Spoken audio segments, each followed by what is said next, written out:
Hello, everybody, and thank you for tuning into the Stuff I Heard podcast. I'm your host, Joshua Peak, and I would just like to say that I went to one heck of a concert this weekend, a comedy, I say concert, comedy event. Dave Chappelle and Chris Rock in North Charleston. It was very spectacular. Um, so here we are in 2023, and there's a lot of things going on in the world. And we strangely look to comedians to sort of narrate this time of our lives. Now, why do we do that? I have a theory, okay? And there may be some truth to this theory because I've been vetting it between people. Um, I had an interaction with somebody where the term trust me was used. Someone was explaining something to an individual and, next to me or whatever. And they looked at him and they said, trust me, blah, blah, blah, blah, blah, blah, whatever it was. I forget what it was. But for me, my go-to reaction when someone said trust me was no. Now, I don't know if this is my personal hang up or if this is the hang up of other people or if you maybe do this too. My thought was, who says trust me in a sentence? Who do you know in a scenario, in any scenario, that says that has to say trust me? Like think about the people that you know, think the people that you trust the most. At any time in their lives, have they had to declare a moment where, all that other stuff I said was just some of that was lies and some of that was made up? This is the part I want you to trust me on. Trust me, right? So, who do we know that says trust me?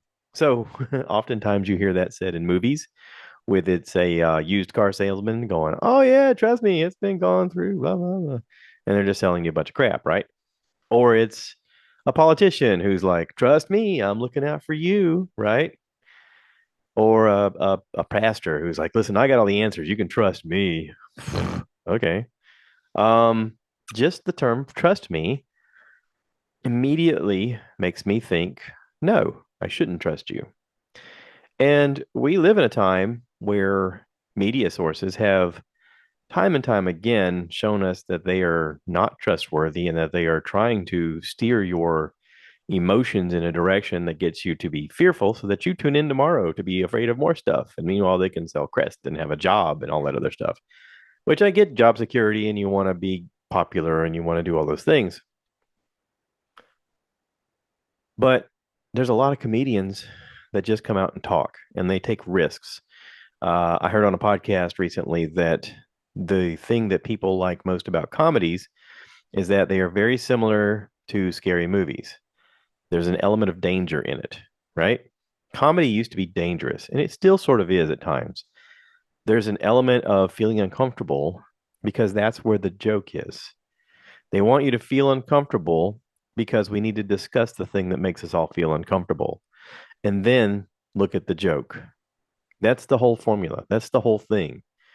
The reason a lot of jokes make because it makes us feel something is because in it is that element of danger, that element of I don't feel comfortable with this. Oh, and here's the joke. Here's the thing that we're all thinking that we don't say. This person has figured out the shortcut to say it. So we live in a time right now where horrific things happen on the news and they're like, and today, blah, blah, blah, this happened. Okay. Average individuals are now being able to access all the information in all of the world all of the time with this smart little genius computer thing that we all carry beside us because we're addicted to it. And this was discussed in this comedy show. Okay. Addiction, how we're addicted to our devices, how we're addicted to likes, how we're addicted to attention. And he's not right. He's not wrong. He didn't have to say, trust me. He's just telling you the things he's observing. As a comedian, I'm observing these things and this is what I see. And he's absolutely right. I'm addicted to attention. Otherwise, why would I do this podcast? Right? I'm not doing it as some uh, altruistic, I know a whole bunch of stuff and I just want to share it with you guys kind of stuff. I mean, that's part of it. I'm learning some things along the way and I like to share things.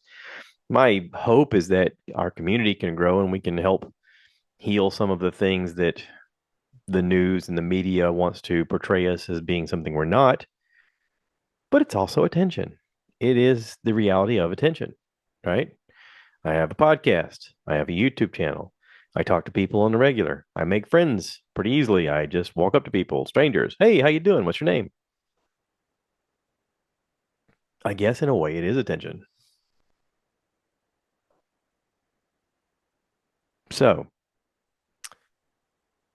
one of the things that they talked about was the ways that you get attention. One of the ways was to, as one of them says, show your butt. Just show your butt. It works for a lot of people. Just show your butt.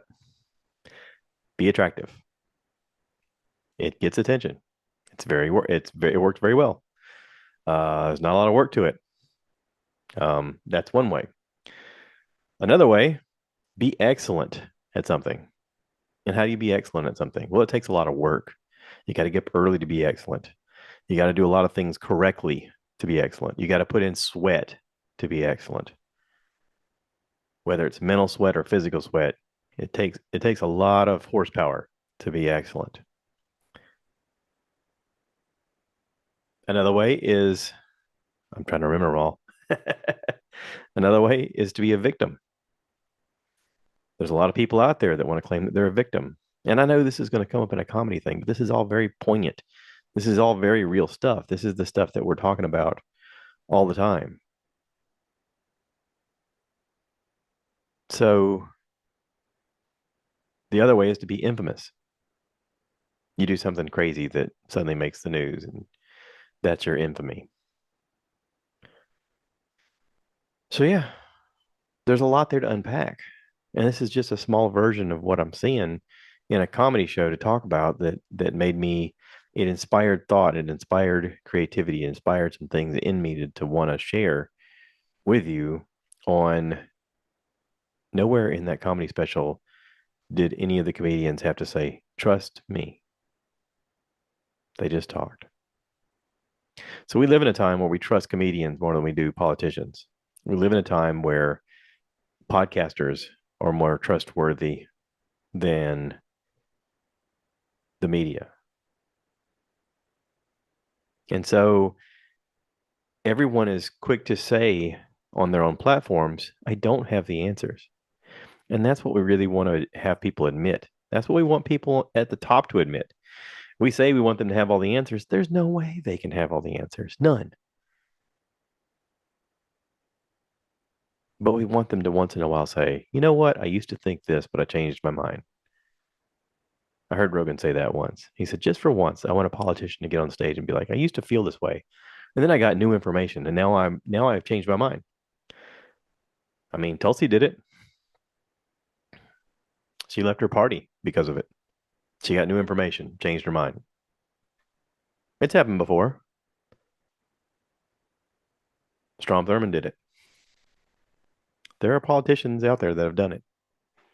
There are media people out there that have done it. There are media people that got to a certain point and they said, I'm not going to sell your story anymore. I like talking about the truth and I'm going to go on my own platform and do my own thing. And they do that. Good for them. But in the meanwhile, we look to comedians. And I did not want to miss this opportunity to see two of the top comedians in the world performing together. Everyone probably knows Chris Rock got slapped at the Oscars by Will Smith, not because Will Smith was angry at him, but because Will Smith was angry at his wife for all of the things that she's been doing to him and in front of him and around him and how powerless he feels. He got to he got to be infamous in a moment where he was really the victim. Okay. Chris is the victim too. Chris got slapped. Chris had nothing to do with it.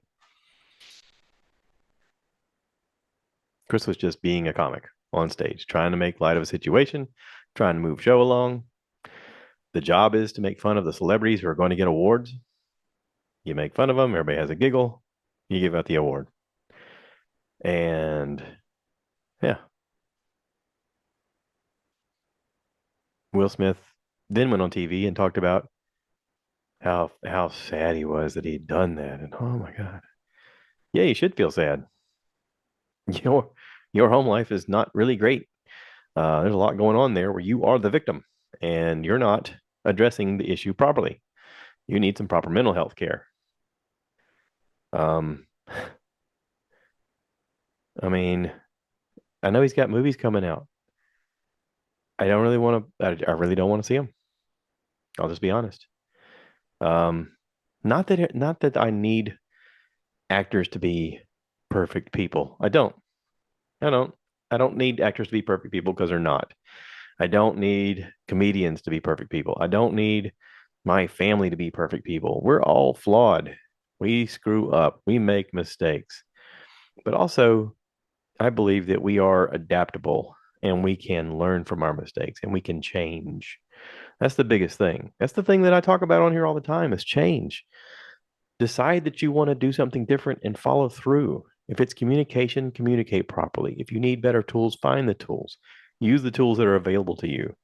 We live in an age where we talk about mental health all the time. There are tools available to you. Use those tools. I don't want to see any of his movies for a while because I feel like he needs the time out. Just from me personally. I don't care if you guys do or not. I mean, I say that, but I mean, if he comes out with the next I Am Legend 2 or something, I may be like, oh, I mean, I like I Am Legend.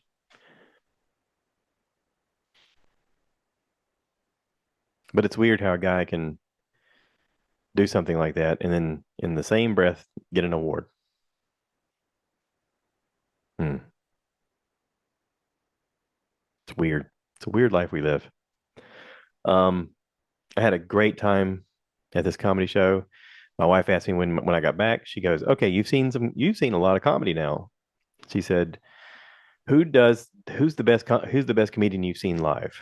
And I said, "Bert Kreischer, without a doubt." She was like, "Yeah, you're supposed to say that. You're on Team Bert." I said, "Exactly. I am on Team Bert, but also it's true. Like live comedy, Bert's been the most entertaining live. He has been um I mean, you talk about feeling electric, just electric on stage. Mixing in stories with comedy, with the fact that I listen to his podcast and he relates all of his real life into this stuff. And I know some of the background of these stories that he tells. And yes, a little bit of it is spun for humor, but also a lot of it's true. A lot of it's based on truth of things that have happened. And he doesn't have to stop in the middle of the comedy show and be like, trust me. Blah, blah, blah, blah, blah. Doesn't have to do that. None of the comedians have. If Joey Diaz goes on stage and starts ranting and raving about something that's bothering him or something that he thinks is silly or funny, he's hilarious explaining that thing, right? I've seen Joey do comedy 3 times. I don't remember one joke, but I know that I've laughed so hard my face hurt. Last night, I laughed so hard my face hurt, but that was also because it was like being in a boxing ring with 4 different boxers, and all of them were coming hard. I mean, their opener was this dude I'd never seen before, a fella named Rick Ingram. I had to look him up on Instagram because he was that funny. And they said, listen, we got, at the end of the show, they all got together and they said, I know that you guys signed up to see the two of us. We wanted to bring on a few other people. So Donnell Rawlings was there too. Donnell Rawlings is a comedian that was on the Chappelle show years ago. He's close friends with them. And Donnell did a set that was hilarious as well. But they said, we brought Rick on because he is like, listen, we wanted to showcase some good talent, and this kid's got it. And he was great. He was hilarious. Donnell Rollins killed. There was a lot of jokes about the fact that nobody had their phones, so they couldn't record anything. So, so there was a lot of really inappropriate humor. One time, Donnell's describing something that's happening to some dog, and this lady in the front gets all upset, and he's like, "It's not a real dog. Listen, this is not a real story. I'm making up a story because it's funny. It's called joke." He's like, "Look, I can take this dog, I can swing it around, I can throw it. It's not a dog." You're all upset because I said the word dog. He said, "What if I said chicken or something like?" It's just it. Yeah. So Chris Rock, of course, did a lot of material about getting slapped and about his divorce and about the culture of the world and how it's moving and what the true power of women is and how he's raising daughters and the weird complexity of the situation that he's in. Um, but also, there was a ton of comedy in it. Okay. Dave Chappelle is in a master class all on his own right now. Even with Dave doing some of the best comedy I've ever seen from him, I still say Bert's funnier right now. I mean, just killing it right now. I don't know what it is. He's in his stride. It's just, it's so good. Um, I still want to see some comedians out there. I mean, I've seen quite a few. I haven't seen Bill Burr yet live. I want to see him. I want to see Taylor Tomlinson. I want to see Michelle Wolf. I want to see Whitney Cummings. Um, yeah, there's still a lot of comedians I want to see live. Now that I've seen two of Neil Brennan's Netflix specials and I'm listening to his podcast Blocks, I want to see him live. I mean, if he comes around here, I'm going to try to go see him. He is fantastic.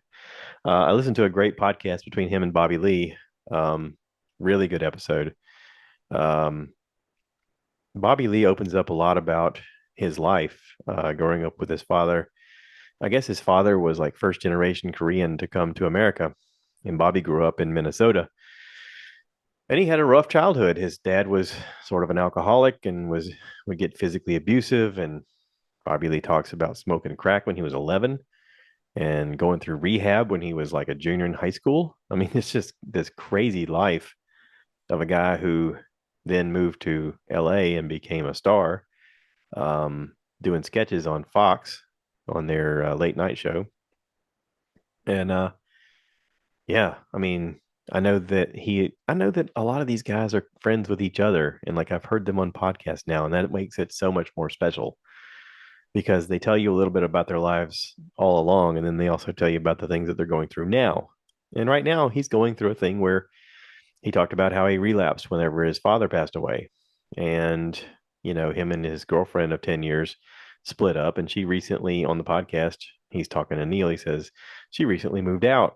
And it's weird. He's like, I know I'm supposed to be like heartbroken, and I am. He said, but also it's like I really haven't been alone in a long time, and I need to be, I need to be good alone. And he's not wrong.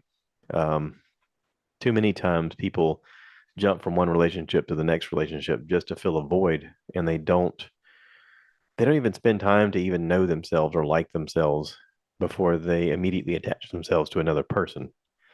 And it's like, okay, well, all you're doing is sort of covering up things so that you don't have to deal with your own issues.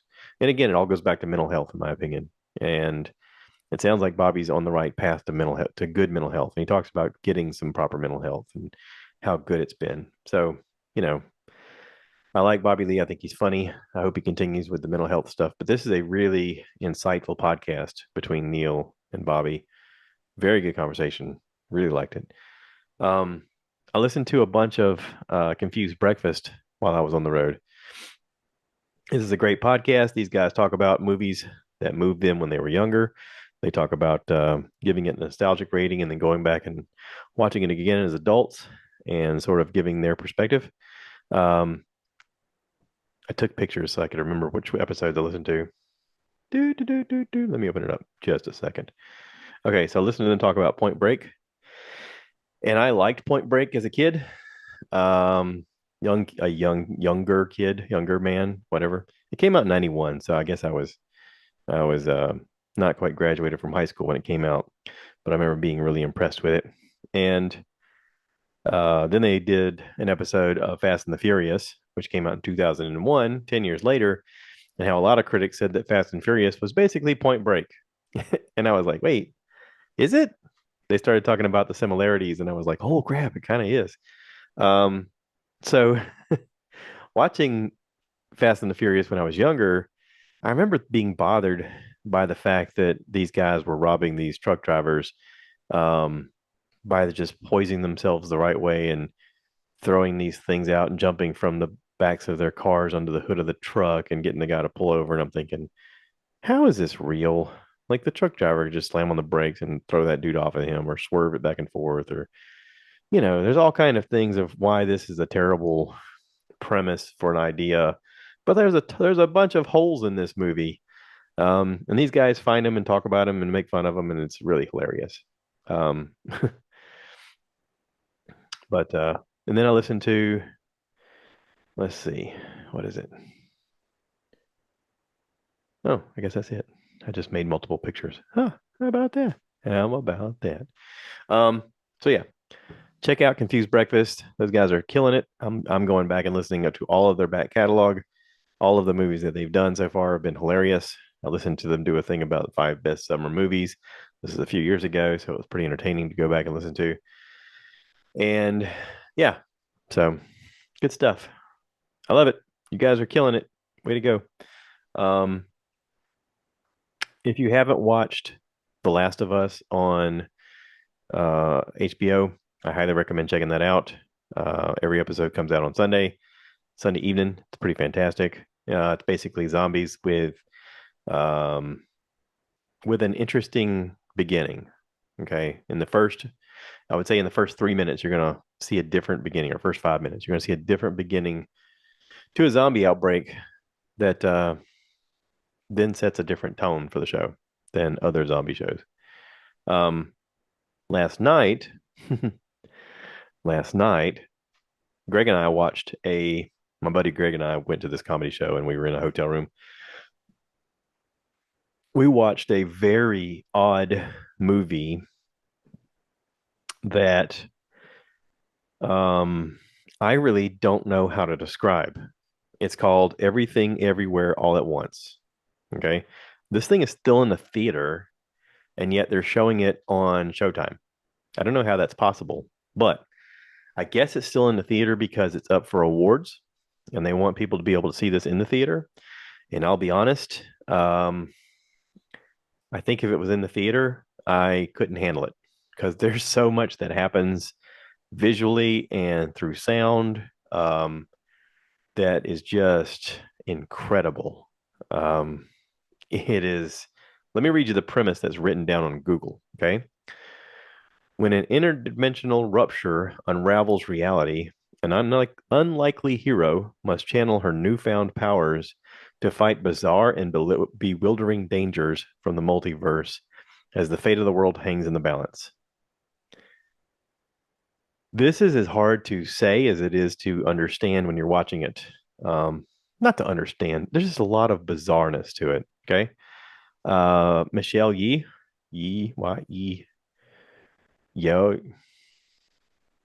Yo. I can't pronounce this right. Yeoh. How do you pronounce that? Yay? I don't know. Um, she was in that Witcher episode.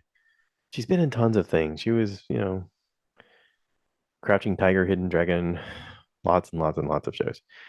She's the main character in this. As far as I know, she's already been receiving awards for her performance in this. So is her co-host, supporting male character Ki Hoon Kwan, KEHUNQUAN, plays her husband in the movie. Plays her husband and not her husband. And that's all I can say about that. You got to see that. Stephanie Sue, HSU, I hope I'm pronouncing that right, is plays her daughter, and she is sort of the villain and not the villain at the same time.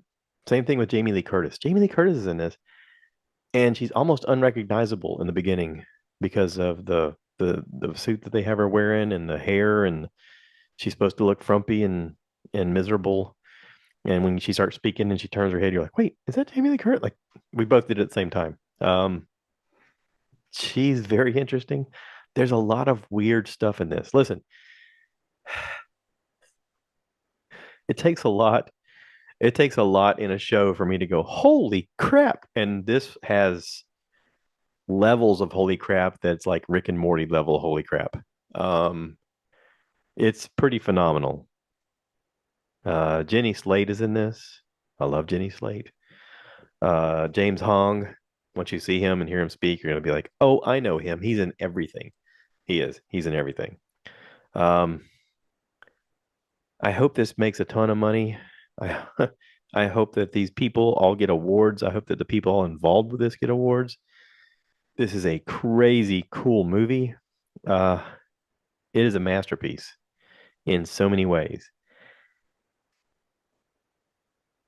and I can't even explain how it relates to so much of what I talk about all the time with deep conversations with my family and friends about life and love and the multiverse and our place in it, and what if we're all connected, and what if all of this is connected, and what if we are living different experiences, and sometimes they all connect, and sometimes they have nothing to do with one another, and one version of us may pass away but the other one doesn't in certain scenarios, and it dictates things that happen, and it's beautifully done. So listen, I'm just telling you, this is probably my movie of the year. Yeah. This came out last year, apparently, March of 2022, and I'm just now seeing it. It's 23. This is my movie of the year for 22. I've seen a lot of good movies. I'm saying this is it. So, hats off to everybody involved with this movie. Everything, everywhere, all at once. Go check it out. Okay. And that's it. I'm going to wrap this up. Thank you, everybody, for listening. Thank you, everybody, for being a part of this.